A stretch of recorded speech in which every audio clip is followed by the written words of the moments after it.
Students, अभी हम लेंगे एग्जाम्पल 9 ऑफ एक्सरसाइज 4.3। मैं गौर से एग्जाम्पल पढ़ता हूँ, आपको भी उसकी तरफ ध्यान देना है। 2 water taps together can fill a tank in 9 and 3/8 hours.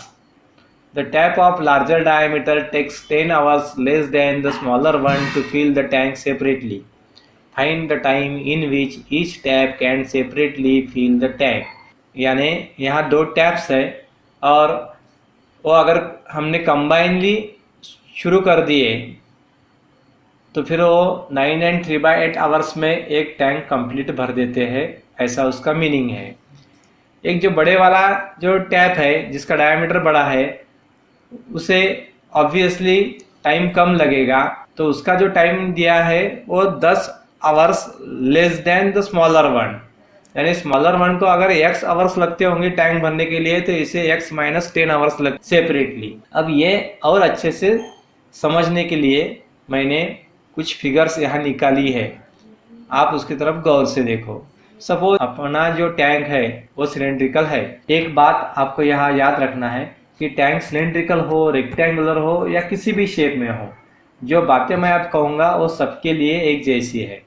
मैंने अभी ये टैंक लिया मेरे सामने और आपको ये पूछता हूँ मैं कि ये पूरा जो टैंक है ये 60 मिनट्स में कंप्लीट भर जाता किसी एक टैप से, 60 मिनट में। अब मेरा सवाल है कि 30 मिनट में ये टैंक कितना भरेगा, तो आप क्विकली आंसर दे देंगे कि आधा भर जाएगा। अब 60 एंड 30 में हम क्या करेंगे कि हमारा आंसर आधा आ जाएगा। If I write 30/60 then I will get 1/2। अब ये मैंने ये जो है टैंक के 10 बराबर से हिस्से कर दिए सेम वॉल्यूम वाले। आपके लिए मैं इसे एक पार्ट में हाईलाइट करता हूँ, ये जो सिंगल है। अब मैंने अगर पूछा कि ये 60 मिनट में भरता है ये पहले वाले सिलेंडर टोटल, अब इतना मुझे भरना है ये हाईलाइटेड पार्ट, तो इसे मुझे कितना टाइम लगेगा। अगर 10 सेम पार्ट मैंने कर दिए तो आप बोलेंगे कि 6 मिनट। अब उल्टा जाएंगे हम, 6 मिनट में ये टैंक कितना भर जाएगा। ऊपर लेंगे हम 6 मिनट और नीचे लेंगे 60 मिनट, यानी हमारा टैंक फुलफिल हो जाएगा 1/10। अब मेरा कहना गौर से सुनो, अगर ये टैंक फिल करने के लिए मुझे x आवर्स लगे किसी टैप से, तो अब 1 आवर में मैं कितना टैंक भरूंगा। नहीं समझता है तो मैं फिर से आपको बताता हूँ। अब हम जाएंगे कि सपोज इसे भरने के लिए हमें 10 आवर्स लगते हैं, 10 आवर्स ऐसा हम समझेंगे। We require 10 hours to fulfil the tank. अब 1 घंटे में कितना भरेगा ये, तो 1/10 भरेगा, यानी 1 घंटे में इतना भरेगा।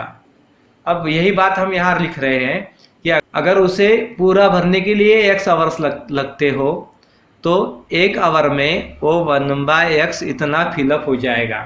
ये इतनी बात अगर आपको समझी तो फिर ये जो सम है ये एकदम इजी है। अब मैं आगे जाता हूँ। बच्चों, हमें तो पता है कि बड़े टैप को 10 आवर्स लेस लग रहे हैं छोटे टैप से। अब हम एक एक टैप का यहाँ पे, suppose the smaller tap completely fill the tank in x hours, therefore larger tap fill the tank in x - 10 hours. ये कहाँ से लिखा बच्चों मैंने x - 10 आवर्स? यहाँ दिया है हमें 10 hours less than the smaller tap, यानी अगर इसको 15 घंटे लगते होंगे, इसे 15 - 10 यानी 5 ही घंटे लगेंगे। तो जैसे हम डे टू डे लाइफ में सोचते हैं वैसा ही काम हमें यहाँ पे करना है। अगर उसको 8 घंटे लगते हैं तो फिर इसको कितने लगेंगे, उसको 25 घंटे लग रहे हैं तो इसको कितने लगेंगे। जैसे हम हरदम सोचते हैं वैसा यहाँ सोचने के बाद में हमें आंसर जल्दी मिल जाता। तो x - 10 आवर्स में लार्जर टैप उसे फिलअप करता है, ये हमने यहाँ पे ऐसे लिखा।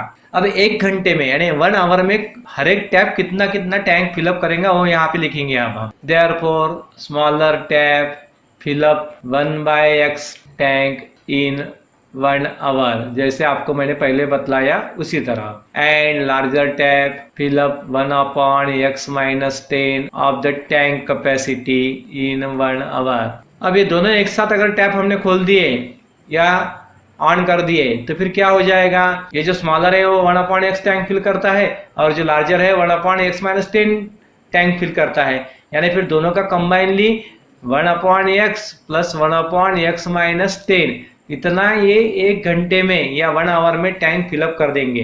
1 आवर में ये पहला वाला tap 1/x of the tank it will fill up, दूसरा tap 1/x minus tank fill up करता है और ये उनका 1 आवर में का इतना वॉल्यूम वो फिलअप कर देते हैं। अब यहाँ पे इसको अगर हम मल्टीप्लाई करेंगे 9 and 3/8 से तो हमें टैंक की कैपेसिटी कम्प्लीटली 1 रहती, वो पूरी भर जाती है, ऐसा यहाँ पे हम लिख सकते हैं। अब यहाँ पे इस स्टेप को हम सॉल्व करेंगे। 8 9 72 और प्लस ये 3 यानी 75/8 हमें मिल जाएंगे यहाँ पे, और यहाँ पे हम लिखेंगे 1/x प्लस 1/x माइनस 10, ये ब्रैकेट कंप्लीट इक्वल टू 1। इसे और हम आगे सॉल्व करेंगे। हमें लास्ट स्टेप ऐसा मिला 75/8 in bracket 1/x plus 1/x minus 10 is equal to 1। यहाँ पे इस 75 से हम यहाँ मल्टीप्लाई करेंगे, ब्रैकेट को हम ऐसा सॉल्व करेंगे, ये x माइनस 10 से यहाँ मल्टीप्लाई करना है, इस x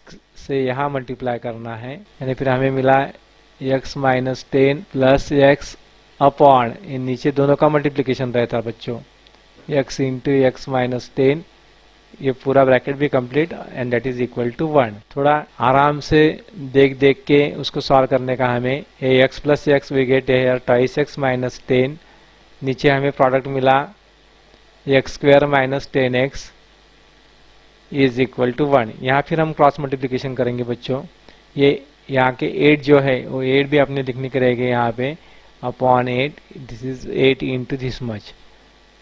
अब यहाँ हम लिखेंगे 75 into twice x that is 150 of x minus 750, इन दोनों का प्रोडक्ट, ये 75 और 10 का, और ये दोनों का प्रोडक्ट हम इसे एक इस 1 के साथ में मल्टीप्लाई करके यहाँ लिखेंगे, that is 8 of x square minus 80x। अब ये राइट साइड में पहले लेफ्ट में लिख लेता हूँ क्योंकि ये कभी भी इजी रहता, यहाँ हमारे गलत होने के चांसेस बहुत कम हो जाते, और लेफ्ट साइड को मैंने राइट में लिख दिया, A is equal to 150x minus 750। अब इस राइट साइड वाले टर्म्स हम सब यहाँ लेफ्ट साइड में ला लेंगे, we get 8x square minus 230 of x, minus का प्लस हो जाएगा, we get 750 is equal to 0। अब इस पूरे इक्वेशन की तरफ देखने के बाद में हमें ये बात इजीली समझती है कि ये 2 से डिवाइड होता है पूरा equation. thus we get 4 of x square minus 115 of x plus 750 को 2 से डिवाइड किया तो 375 इज इक्वल टू 0, और यहाँ पे हम लिखेंगे कि dividing by 2 on both sides, ये लिखना जरूरी रहता। अब 4 इंटू 75, अब यहाँ पे लिखा मैंने 4 into 375 is equal to 2 into 2 into 3 into 125, यानी मैं क्या कर रहा हूँ उसके प्राइम फैक्टर्स गिरा रहा हूँ। अब यहाँ पे मुझे this is equal to 2 into 2 into 3 into ये 125 है, यानी 5 का 3 बार मल्टीप्लिकेशन, थोड़ा ट्रायल एंड एरर मेथड करना पड़ता। जैसे अब हमें पता है कि इसका फैक्टर्स आते हैं 100, 2 into 2 that is 4, 4 into 5 that is 20, 20 into 5 that is 100, हमें इन चारों का मल्टीप्लिकेशन मिल गया 100 इंटू 15, ये दोनों का एडिशन मुझे 115 मिल गया जो मेरी रिक्वायरमेंट थी। अब इसके पहले के वीडियो में मैंने ये सब बातें आपसे क्लियर कर दी है कि how to factorise a given quadratic equation. पे मैं गिरे हुए फैक्टर्स लिखूंगा, लेकिन मेरा बीच वाला साइन जो है वो माइनस है और प्रोडक्ट प्लस है, इसलिए दोनों भी फैक्टर्स को मैं माइनस साइन दे दूंगा, यानी I want to write here minus of 100x minus of 15x plus 375 is equal to 0। अब बच्चों अगला काम इजी है, ये पहले 2 में से कॉमन निकालना है, दूसरे 2 में से कॉमन निकालना है आपको। ये पहले, यानी अगर आपकी पढ़ाई अच्छी है तो फिर आप दिक्कत नहीं आनी चाहिए। हियर 4x इज कॉमन बच्चों, therefore I write 4x in bracket x minus 25, या minus 15 is common, again we get x minus 25 is equal to 0। thus x minus 25 in first bracket, 4x minus 15 in second bracket equal to 0। अब थोड़ा fastly मैं यहाँ सिर्फ answer लिख देता हूँ। अब therefore x is equal to 25 and x is equal to 15/4। अब ये x किस लिए है, तो x is a time required to fill a tank by a smaller tap, और बड़े टैप को उससे 10 आवर्स कम लगते हैं। अब ये 15/4 यानी दिस इज इक्विवेलेंट टू 3.75, इसके बराबर है ये 3.75। अगर छोटे टैप को 3.75 आवर्स लगते होंगे और उसमें से अगर हमने बड़े टैप के लिए निकाला तो फिर वो माइनस में जाएगा answer. Now as x minus 10 is less than 0, that is time is negative, we omit this answer and therefore x is equal to 25। यानी छोटे टैप को फिलअप करने के लिए 25 आवर्स लगेंगे and therefore time required to fill the tank by larger tap is equal to 10 hours less लगेंगे, यानी 25 minus 10 that is equal to 15 hours. आपको बच्चों ये आंसर अच्छे से लिखना है।